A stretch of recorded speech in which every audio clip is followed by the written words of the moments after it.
Magazine Kashiba ebeti Nyoso ebimi polele.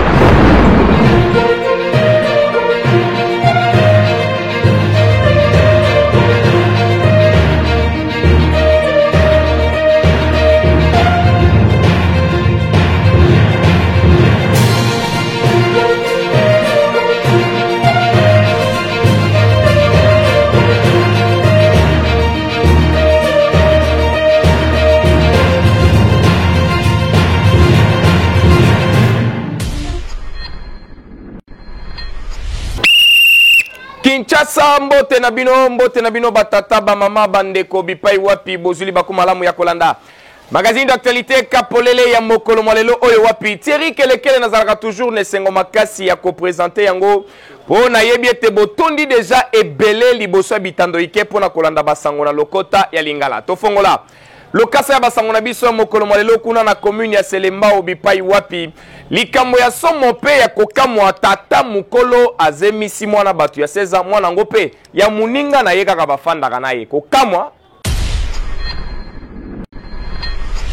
mokili oyo ezali na makambo ebele na mboka oyo Congo surtout na bamilie oyo ezali rekile okomona tata mokolo azali kobimana mwana batu ya mukie tala malamu lokola tata oyo tata Edi Mayamba. Tata Edi Mayamba kotala ye kaka boye ozali na âge nini? Ana 28 ans. Papa olobi? Ana 28 ans. Kokamwa komona âge ya papa Edi Mayamba aziemisi mwana batu Deborah azali na âge ya 16 ans mais papa Edi Mayamba akimisa Deborah ndako akangela ye na kati ya ndako na ye akomisa ye mwasi na ye mais Deborah a se retrouvé na zemi boyoka komanda ndenge alobi papa mwana mwasi ayaki awa ko se plaindre mwana na ye ça fait 4 jours a mwana na ndako te mwana mobali wana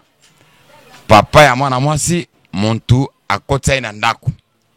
muntu pe apesa ye musala na boulangerie ska salaka metala ndenge mukile zalaka muntu alingi yo akotsa na ndako apesho musala simunango balukeliye obandi ko vivre na mwana na ye zokande papa zuluka mwana nakate mwana zali na ndako ya nani ya tato ya kangeleke na ndako papa zalaka kote mususu sikoyo ye azaka kote mususu yaza na avenue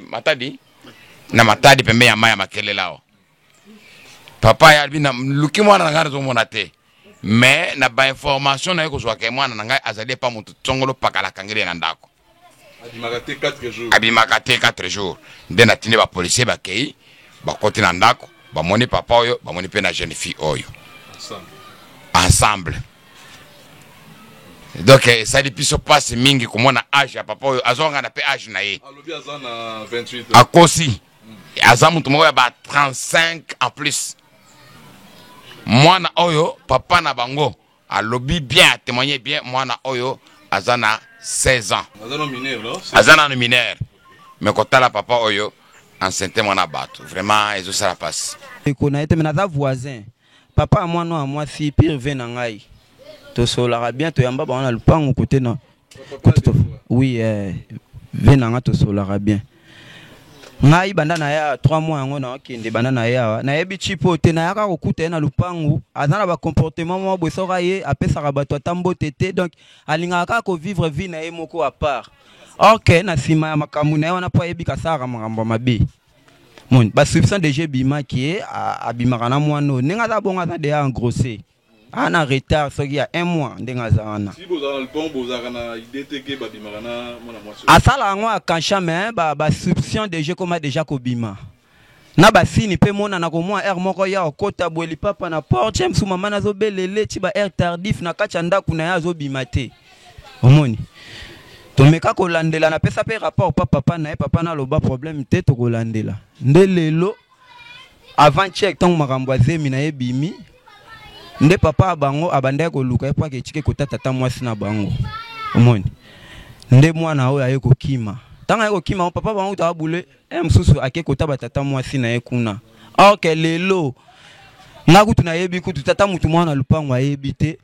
la police tango baye bafungoli boto ta boto yo mona ye mwana o Deborah na kati ya chambre ya tata oyo afrancan de lui ce monsieur c'est un danger public on a fait ba konjaki des droits basala vraiment musana bon bata boye bata batu ya kovandisa côté ma ona bana te makambu ya boye ezali somo pe ezali mawa pe ezali pasi ya komona ba akti oyo batata mikolo bazali kosala ya koyeba kobebisa bana batu ya bilenge ya mikie ezali pasi pe mawa tokosenga kaka epai ya baboti boyeba kobatela bana na bino malamu surtout na babiema yeba nini mwana zali kolata po babiema oyo yango pe ezali na babazi ya kobipe bapapa ya batu tala Deborah akomi na zemi ya tata Edi na masolo etali transport botika la koyeba ete bakala mingi te contrôle ya permis de conduire ezali kobanda awa na kati nguma mokonzi Kinshasa kasi na moment oyo ezali na ba police ya circulation routière o bazali na kati ya kozwa formation pour na kosala contrôle oyo ba détail na commentaire oyo bo landa bakala mingi te opération ya contrôle ya permis de conduire ezali kobanda awa na kati ngumba mokonzi Kinshasa na yango Ministère national ya transport, voies de communication et désenclavement en collaboration na la police nationale congolaise ya ville province ya Kinshasa bandi déjà ba séance ya formation ya ba agent de l'ordre oyo bakosala bongo mosala oyo de la part ya ba agent ya société de permis de conduire SPC na mokuse boye ba que 83 policiers ya circulation routière bazwa ki bongo formation pe ba explication nyonso oyo sengeli pona koyeba lolenge kani ya ko utiliser machine oyo ya contrôle ya permis pona koyeba ko distinguer vrai na faux permis. Quand il y a une erreur qui affiche en bas, on a deux cas où on n'a pas mis le vrai permis dans la position bien ou c'est un faux permis. Premièrement, on enlève, on vérifie, la puce est en haut et pour devant, comme ça. On vérifie. S'il n'a pas lu le permis,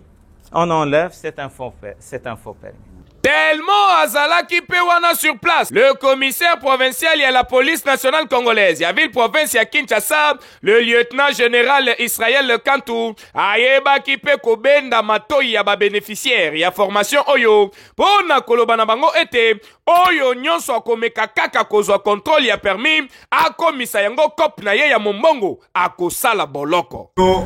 Bozali awa pona kotia mibeko na mulongo moto nyonso babengi usager ya route ça veut dire quoi motocycliste oyo aza na tukutuku oyo aza na motuka ya moke to motuka ya monene alakisi mokanda bengi permis de conduire mokanda ye kotambola na balabala ya l'État yambo ya tambusa motuka selon code de la route to tunie yango o cheki yango na machine oyo ebimiki eza mokanda ya mabe oyo bakonzi bayebi yango te okosambisa ye te okoyana epai na biso tosambisi ye totuni ye azwi yango wapi nani apesi ye yango biso tokoyeba nde kote na ye me soki yo na balabala okomi nango soka mosika na mombongo ya kozwaka yango kosengaka mbongo otika yango bakende tokokanga yo mpona violation de consigne tokokanga yo soit concussion soit corruption. Biso pe awa na magazine d'actualité Kapolele tozali kosenga kaka na ba usager ya nzela donc ba chauffeur ya mituka ezala ya minene to pe ya mike ata bakumbi tukutuku ngongango yango yo ndeko na ngai bomilengela deja pona kosombaka ba permis de conduire na bino pe boyeba epai wapi oyo esengeli bozwa permis ya solo po soki okutani na ba agent qualifié et que permis na yo ebimi faux yaya yeba yango bien okokutana na rigueur ya mibeko tolobaki te. Ba batterie ezali mise en marche epai ya monsieur le bourgmestre Franck Mbonzo la meso oyo azali ya kotelema mpona développement ya commune ya Ntsele azali kosala butumo itongo pokwa ye moko sur terrain bozwa ba détail na commentaire oyo.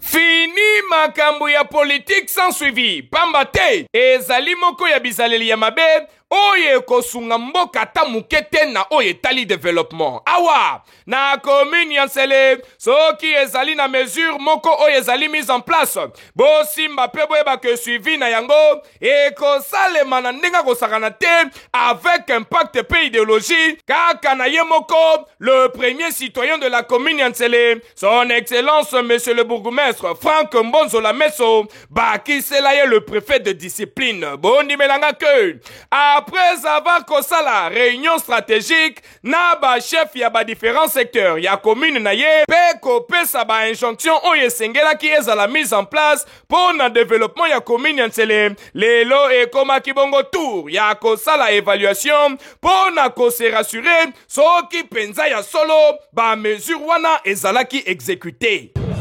Ça fait déjà presque un mois depuis que tout ça qui réunion Mokoawa. Il y a sécurité interne élargie. Et tu rappelles qu'il bango moi ba devoir. Et lelo il était question de convoquer sur réunion Mokopo.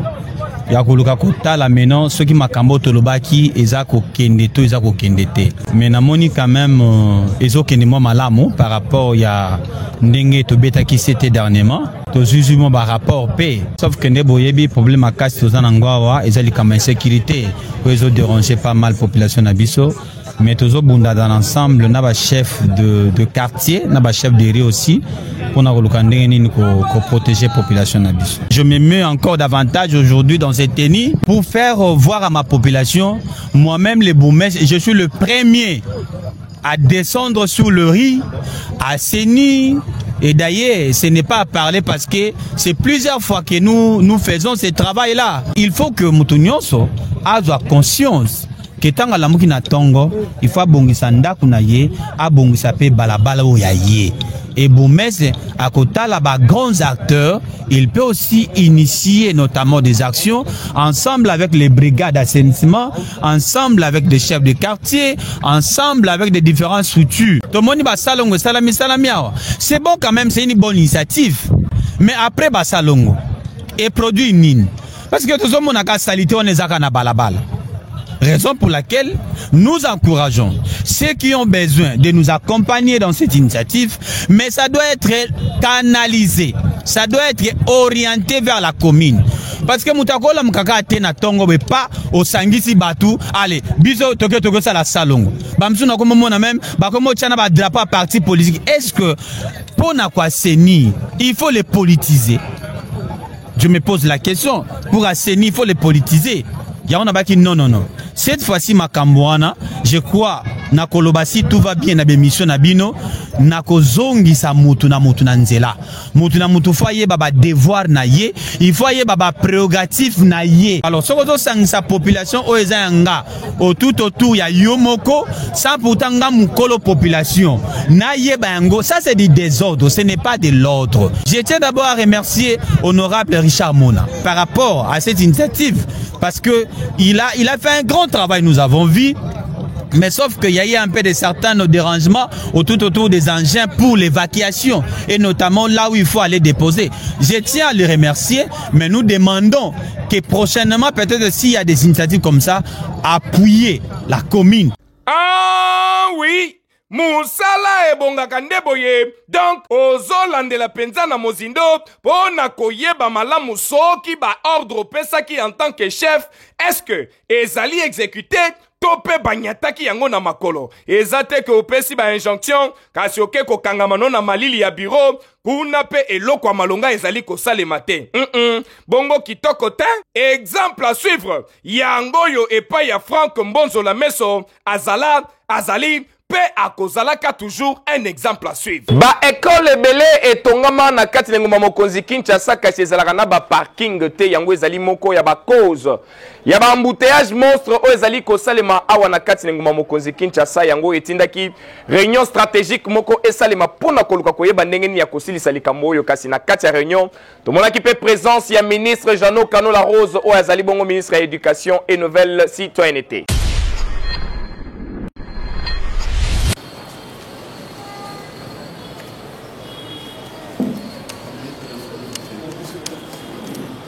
Grande salle, Kin Malebo, ya hôtel de ville ya Kinshasa, et servaki de cadre pona koyamba, mobange na réunion technique, oye sangisaki, son excellence monsieur Jeannot Kanola Rose, oye zali ministre provincial, ya éducation et nouvelle citoyenneté, pe porte-parole ya gouvernement provincial. Son excellence monsieur Bob Amisio Yoka Lumbila, oye zali ministre provincial ya transport et mobilité urbaine, président ya commission nationale de prévention routière, monsieur Bienvenue Munyasubi, naba membre ya corps éducatif ya province éducationnelle ya Lukunga. Boye bake basangana ki awa, pona kosolola surtout na likambo oye tali, ba embouteillage monstre oye zali ko salema na kati na capitale, pe mingi nzinga ya ba école, pe koluka ndenge nini ya kotrouver solution na likambo oyo. Talatina, na maloba na ye, en tant que premier éducateur ya ville province ya Kinshasa, excellence Jeannot Kanola Rose,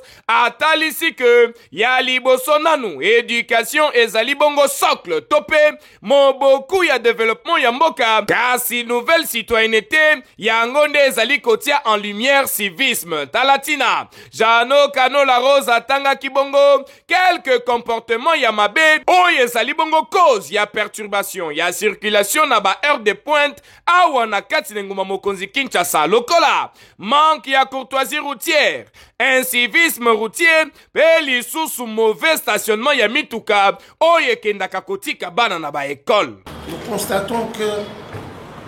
les parents ne se rendent même pas compte de ce qu'ils font, mettent à la disposition des élèves, de nos enfants, des véhicules qui restent toute la journée devant l'école, rien que pour attendre les enfants. Et malheureusement, la notion de la courtoisie n'existe pas dans nos chefs, de nos conducteurs. Ils s'égarent n'importe comment, ils se mettent même en double fil, ils se donnent même le luxe d'être pressés, de passer toujours devant les gens, ce qui fait que nous nous retrouvons dans des situations où les grandes artères deviennent comme des entonnoirs. Et ça pose problème. Nous avons certes construit des écoles. Nous voulons éduquer nos enfants.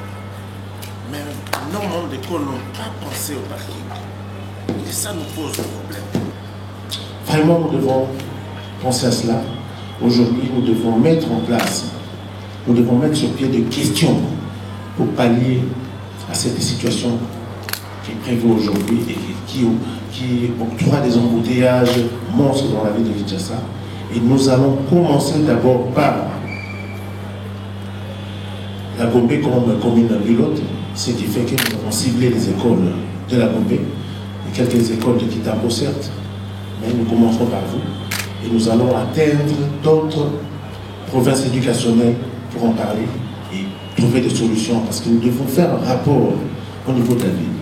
Nangambu na yepe, excellence Bob Amisio, atalisi ete, ba école oye zanga ba parking, nde ezali responsable ya ba bouchon oye ezali ko pénaliser ba imboka, pe en tant que patron ya mobilité urbaine, atangeli bango article 24, alinéa 1, ya nouveau code de la route oye lobi, tout stationnement d'un véhicule sur la chaussée est interdit. Kasi pona président national ya CNPR, monsieur Bienvenu Munyasubi, yepe atalisi que, en tant qu'organe technique, CNPR et co-approché bongo, ba responsable ya ba école, pona ko faire appliquer politique ya ville en matière ya transport, na mikolo oyezali koya, pe lisusu, ba ko procéder mingi na sensibilisation sur la prévention routière auprès ya ba parents, toujours na souci semoko, ya koluka ko silisa likambo oyo ya ba embouteillage nzinga na ba école. Bosimba pebwe bake, le duo Jeannot Kanola Rose et Bob Amisio ba annoncé bongo mise en place ya commission mixte oye kozala bongo composé na CNPR, ba ministère provinciaux ya éducation, transport, paix intérieure et longona ba chef ya ba établissement pona koluka kosilisa likambo oyo et surtout basali enve ya koluka komona exécutif provincial ba mi pesa quand même na kotonga ba parking public oye kosunga quand même na désengorgement ya ville province ya Kinshasa. Ba conflit ebele na oyo etali masolo ya ba affaire coutumière ezali ko wumela pona kozwa solution nani yango azali ko fandela ba solution oyo ezali moko ya ba réflexion oyo rédaction ya magazine Kapolele est proposé bino. Commencer pour ne pas finir, c'est détruire davantage et le babaï le poteau. Soki to komi kolobela makambu oyo, ezali contenu, yaba manœuvre, oyo ezali ko se faire remarquer, na traitement inachevé na ba dossier yaba conflit, oyo ezali ko battre record, na ba affaire coutumière, surtout na ba groupement ebele awana kati ngumba mokonzi Kinshasa. Kasi motuna, ezali kakayete, nani yango peni nyango ezali à la base ya ba manœuvre oyo nyoso po à notre connaissance toyebi ete son excellence monsieur le ministre provincial ya intérieur sécurité et affaires coutumières Thierry Chitenga Kabuya apesaki ningisa na commission moko de suivi oyo ezali chapeauté par le roi David Matadi Kibala pour que baye bakolandela malamu de près ba dossier à conflit nyoso pona trouver ba piste de solution neti dossier ya groupement Bouma na kati ya commune ya Nsele to monaki commission kokutana na tous les deux cas en conflit donc clan Nangazi Congo pe clan Gombezi Congo kasi kino na moya lelo solution ezali kaka ko umela to yebite soki ekangami na lobwaku nini balobaka kaka po bapokoke mpona malamu aliaka nyama litoyima wayoka koto oyo ayoki koto oyo alende akotranche likama tokei kuna na commune ya Maluku na groupement Bu kote kuna kutu likamwango esi bakataki entre les 17 clans oyo bazalaki kowelela bokonzi kasi publication officielle na yango tozali koyeba te nani azali kofandela yango kino na moya lelo soki pe toye awa na groupement Masina awa kutu malgré conflit eza na niveau ya likolo bango moko kutu bakoma kosenga commission eya kasi awa tozolo commission etikala kotinda ta solo ya kokende kuna te donc makambo yango eza kaka flou yango totuni nini yango ezali kobatama na nsima ya ba manœuvre oyo nyonso talatina tozali kosenga na ba autorité compétente boluka quand même bo trouver solution le plus vite possible na ba conflit oyo nyonso bozela te kaka tango ekoyinda de part et d'autre kasi moto tango ezali nanu na ebandeli nde esengeli ko profiter pona koboma yango na commune ya Kimantseke la police nationale congolaise esali musala kitoko pona kotia maboko na mwasi oyo amesana koyibaka bana ya batu awa bakangie mayele sili moto bozwa badeta na element ezali signé Gilo Luki.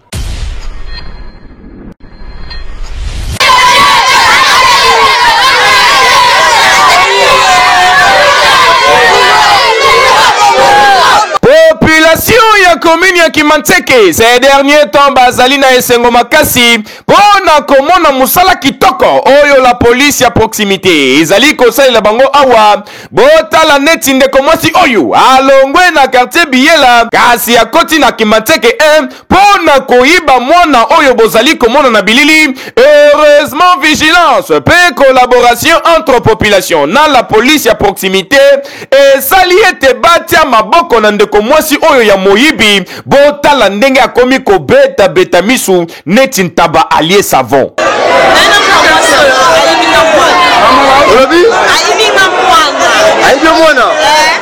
mwana ngo komona nani? Komona Shed. Pardon? Komona Shed. Shed. Shed. C'est sikoyo akomi pa nini? Shed ya banoke ba mama kutu na bango. Sito ba na misasi. Shed ba ke ba mama kutu na bango bisika tena na batu. Akomi na beni tsaka. Ye amoni mwana ngai aswi mama kwa amemia kwa kena yusa. Amemia kwa kena ye. Batu bazakela kwa ba yebi ba yaza tsoka ya tacho. Eba na taswiye akoto de mwana. Yoke na mwana kufuwa.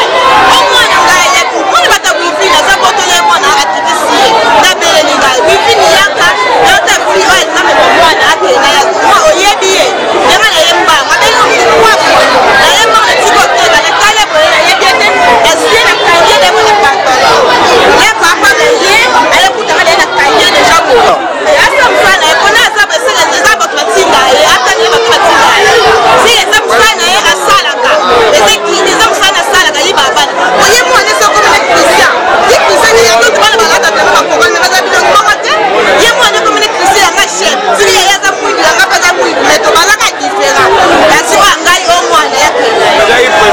liboso nanu avant aloba nanu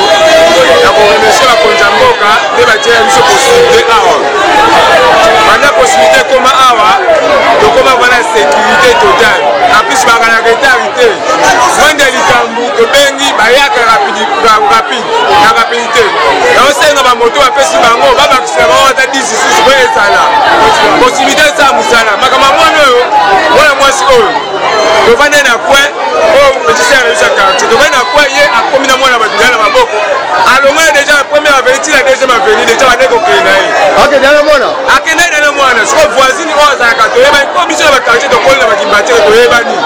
ota numéro 100 eti na 200 toyebani amoni mwana oyo mwana wivino kende wapi eza mwana na ngai baboti bakebenga ye mpe toyebe tokude matata ti tobende bo toboyi kobeta ete mo batiela biso possibilité mwana na ye te mwana wivino papa na ye kuta aza te po donc so papa na azalaki yango ozala mabe donc eza raison oyo basalaka bayibaka bana oyo na age na koyiba mwana kola boye te seke batekaka ye donc sasa nde koma mpasi koyebi bato babwakaka mwana soki azoyiba seke eza na raison batekaka bana naishinaka mbona yebisaka oyo bakataki batseka na limiti mesa nazwi coup de fil ke mwana mwasi oyo ayibi mwana bato oyoki ndenge bakolo mwana balobi oyoki na kutu oyo azwaki mwana alobi ngai shina bango naza na marketing na kosaleleki ngai oyo nanga eza kosekurize population na biloko na bango oyo etikali bakosamba apete tiki bango akile dro toyeba source eza wapi aza koyiba wapi awuti biyela na kimbanzeke na biyela akomi na kimbanzeke endenge nini abosani ke shina bango aza na kimbanzeke aza na bamiloko atya mwandrele kosala eloko na kanilo na zwi ndobo numero 10 yaboye tokopesa kaka longonya mingi na la polisi ya proximité pona musala oyo ya kitoko pe tozali koprofite na même occasion pona kobwaka mbela na baparent oyo batikaka bana na bango kotambola pamba na banzela bobatela bana malamu parce que ces derniers temps ezali na réseau ya bamiyibi oyo bazali koyiba bana pona kokende koteka bango soki wapi soki bofongoli misu te okosutuka kaka mwana bokomoluka bozomona ye lisusu te kasi bozala pe mingi en collaboration na basusiate nyonso oyo ezali nzinga na bino pour que en cas ya kobunga ya mwana balancer déjà avis de recherche pona koluka ye na lombango nyonso tala neti awa la police ya proximité ekosala mosala kitoko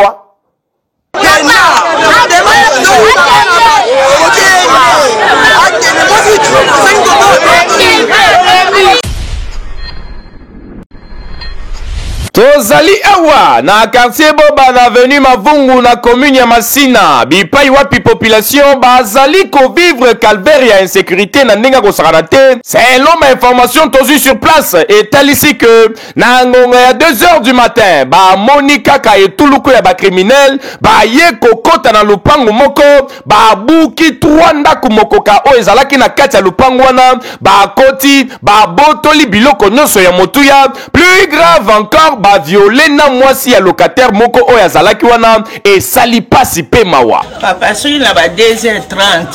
nde na basoda na bacivile nde bakotaki kote nanga kuna bazwi tv na appareil awa bazwi baappareil na bango na batv na bango kuna na mbongo kuna pe na suka bazwi bango mbongo nyonso baviole bango nani mwasi ya nkolo ndako wana mosusu azalaki na teni basoda abimaki 3h akei kobenga bango abimaki mwana oyo ya moke abimaki bayebisi ekende tozoya ti sikoyo baye te toza na quartier boba précisément na avenue Mavungu toza na Mavungu 19 donc toza na Mavungu 19 B na ana B disons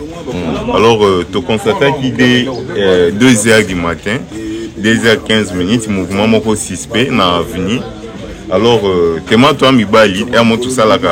effort ya kolamuka régulièrement pour toyebi quartier za susu bien fait tout monde qui mouvement ya mabe na quartier tant to constater mouvement ya mabe dès maintenant après quelques minutes to mona groupe ya ba criminel ba na tout parce que bazaki armé so na benga ba criminel parce que bazaki armé ba tondi na avenue c'est ma chose en étage likolo na mona mouvement ndenge zo les canasser après quelques minutes bakomokanga kanga bamapangu baportail bakomokanga basinga. Après un certain moment basmati na mire pa bavoisin ta bamati pa bavoisin ta non funa benga bakolo lupangu balamuka pour que toyeba ndeni tokokolamusa bato mosusu po tomeka mpe koatake bango. Fort malheureusement unité ezalaki te, moi panique mpe nazwaki la nuit tellement bazaki ebele na mandoki esalaki ke moyen ko contacter sous bato mosusu ezalaki. J'ai donné les téléphones pa ndeko mosusu po ameka mpe ko contacter bango et du coup ba manœuvre wana nyonso tant toujours nazomeka mpe ko réfléchir kolamusa bandeko mosusu et directement bakoti na nsima pa ba voisine na biso. Et de là bakoti babuki portail na bango basote mire na biso disons bakoti pa na bango babuki porte en ndako fenêtre presque baza en 3 portes babuki tous les 3 portes en ndako bakoti babotoli bango biloko nyonso basali bakoka kosala ya mabe et à la suite babimi mais du fait que tozaki na contact ya tozaki numéro ya ba policier ya pembeni tomeki un peu kobenga police